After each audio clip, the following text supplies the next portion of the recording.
안녕하세요. 김태훈의 현명한 투자자 방송 시작하겠습니다. 오늘은 T-로보틱스에 대해서 다시 한번 방송을 드리는데요.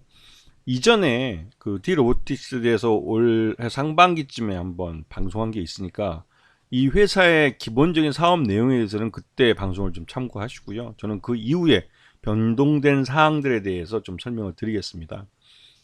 이 회사는 기본적으로 산업용 로봇과 전문 서비스용 로봇을 만들고 있고, 실제로 그 디스플레이 공장에서 자율 이동형 물류 배송 로봇을 좀 납품을 하고 있고, 이게 주력 그 상품이 되고 있습니다.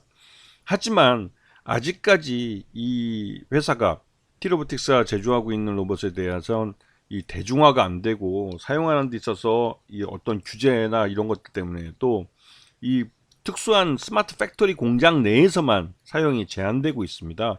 그러다 보니 이제 규모의 경제를 달성하지 못하고 있는 상황이죠. 그래서 지금 보시게 되면 이 자율주행 배송 로봇이 관련된 이 법이 지금 개정을 하고 있는데요. 이 도로교통법상 이 자율주행 로봇은 자동차로 분류됩니다. 그렇기 때문에 운전자 없이 홀로 보행하거나 이동할 수가 없는 그런 존재가 되죠. 그러다 보니까 이거는 현실과 법이 서로 이제 시대가 안 맞다 보니 이런 큰 차이가 발생하는 건데, 기술 발전을 법이 따라가지 못하고 있는 거죠. 여기다 또 개인정보보호법은 이 로봇이 주변을 이동할 때 자신의 위치를 확인하고 하기 위해서 카메라를 사용하는데, 그 카메라에 불특정 다수의 길거리 상에 있는 사람들의 얼굴이나 신체들이 찍힌다는 사실이죠. 근데 이거는 그 보행자가 누구인지 특정하기 어렵지만 그 사람들이 누군가 계속 찍혀 있고 거기에 녹음되어 있는 녹화된 이 영상이 그대로 남아있다는 측면에서 좀 문제가 될 수도 있습니다. 이거는 이 로봇이 자동차의 블랙박스와도 다른 건데요. 자동차의 블랙박스는 자동차를 운전하는 사람에 대해서 소유와 관리 책임이 주어지게 되지만, 이 자율주행 무인 로봇은 사람이 타고 있지 않기 때문에 여기에 찍힌 영상에 대한 이 관리 책임을 누가 해줘야 될지, 이런 부분이 이 개인정보보호법에서 규정이 되어 있지 않죠. 그리고 공원녹지법상 이 동력장치가 되어 있는 이런 그 이동체, 자율주행 로봇 같은 것들, 이제 기술상 예전에 없었지만 새로 신기술로 개발이 된 이런 것들이 이 공원녹지법상 이동을 못해요. 공원을 이동을 하지 못하기 때문에 이것도 법이 따라가지 못하는 거죠, 기술 개발을.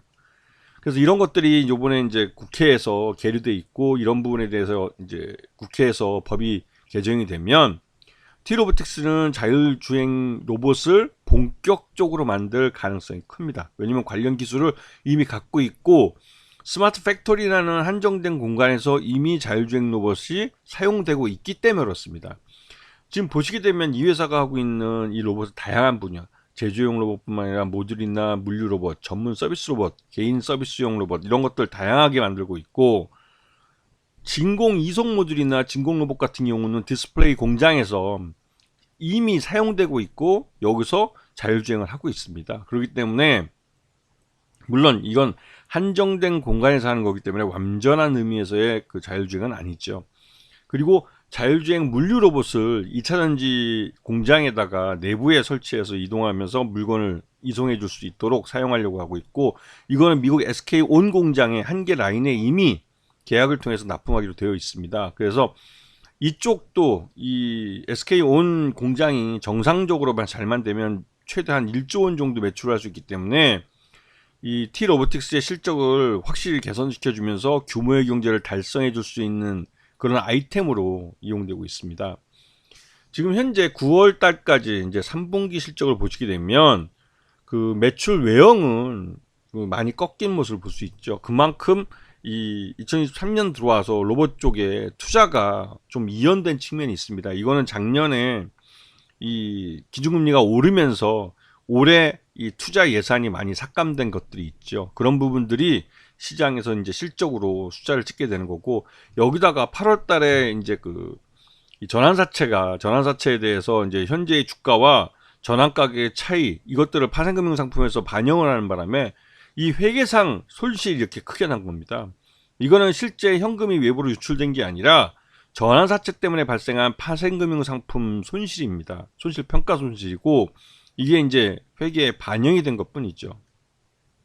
그리고 이 회사는 최대 지분이 지금 그 25.19% 정도 되고 있고 SK온에 대한 의존도가 점점 커질 수 있기 때문에 SK그룹에서 이 스마트 팩토리 공장을, 즉 전기차 배터리 공장을 지으면서 이런 물류 배송, 그 자율주행 물류 배송 로봇이 필요하기 때문에 인수할 수 있다라는 말들이 나오고 있습니다. SK그룹이 그래도 다른 그 한 4대 그룹 중에서 유일하게 그 로봇 분야에서는 좀 뒤처져 있는 걸로 평가되고 있는데 SK텔레콤이나 이런 쪽에서도 이런 자율주행 로봇 쪽에 관심이 있는 걸로 알려져 있습니다.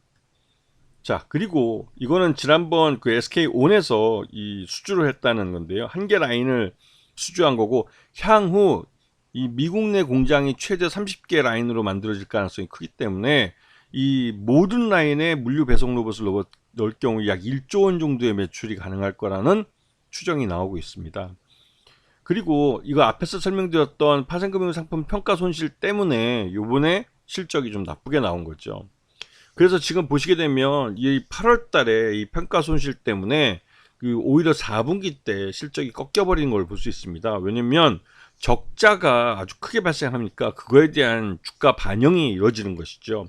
하지만 T-로보틱스의 이 물류 이송 로봇이나 이 갖고 있는 자율주행 로봇이나 이런 것들의 기술은 그대로 보유하고 있고 이쪽 시장이 향후 투자가 늘어날 것이 기다리고 있기 때문에 이런 이 시장 자체의 자연 성장과 이 회사의 기술 개발로 인한 이 공격적인 마케팅 이런 것들 통해서 이제 시장이 늘어나면 T-로보틱스는 규모의 경제를 달성하면서 자연스럽게 실적을 개선할 수 있는 그런 가능성이 큰 회사죠.